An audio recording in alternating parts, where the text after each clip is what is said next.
Her har vi et sketchfragment.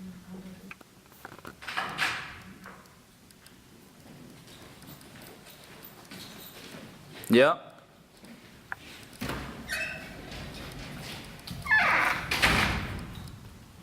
Vi siger tak. Action. I en sætning vil altid optræde et verballed. Dette verballed vil bestå af et eller flere verber. Hvis der er tale om flere verber, så er der tale om et sammensat verballed. Ja, Kør. I en sætning vil altid optræde et verballed bestående af et eller flere verber. Hvis der er tale om flere verber, så er der tale om et sammensat verballed. Og et sammensat verballed vil altid være bestående af et hovedverbum, hvoraf det andet verbum så vil... Så husk at lægge den knap, du skal have den her filmknap måde.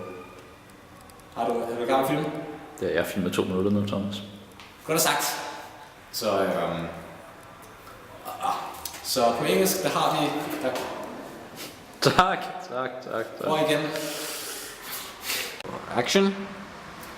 På engelsk skelner vi mellem to forskellige verber. Action. På engelsk skelner vi mellem to forskellige typer af verber. Derfra kan du ikke se,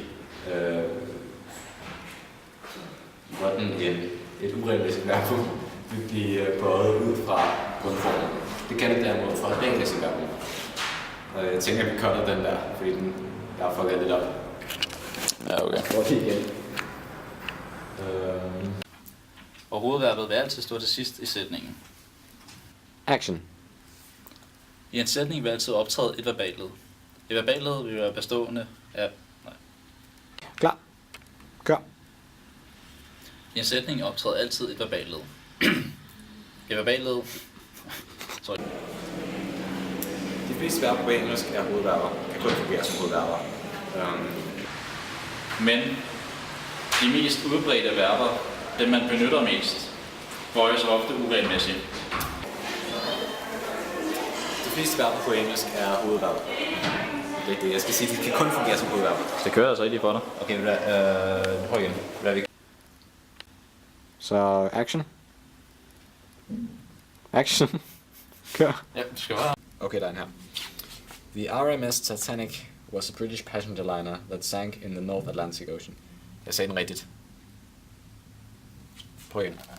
Jeg er klar. Du kører bare, når du er klar. Ja. I en sætning vil altid optræde et eller flere verballed. She didn't know that Illuminati was conspiring against her. Og der har vi så det. Hvad sker der for dit blik? Er der et eller andet galt med den der? Overhovedet ikke, Thomas. Og action. I en sætning vil altid optræde et verballed bestående af et eller flere substantiver. Nej. Ja. Okay, klar. Nej, højere. Alle verber på engelsk kan bøjes i 5 former. Og det her, du kan se forskellen på de regelmæssige og de uregelmæssige. De regelmæssige... Nej, den kommer. Så kommer han jo Nej, han går op på dig. Ja. Tak. Hvor er det til at Skal vi prøve igen? Action. Nu har jeg hørt om verballed, og jeg har hørt om regelmæssige og uregelmæssige verber, og hvordan disse bøjes forskellige i de 5 former. Så vil jeg gerne lige tage mig den. Så vil jeg gerne takke biblioteket for brugen af deres lokaler. Denne film er lavet af Emil Mathias Heide og Martin Rosendal. Jeg tænker, vi bliver nødt til at optage det en gang til.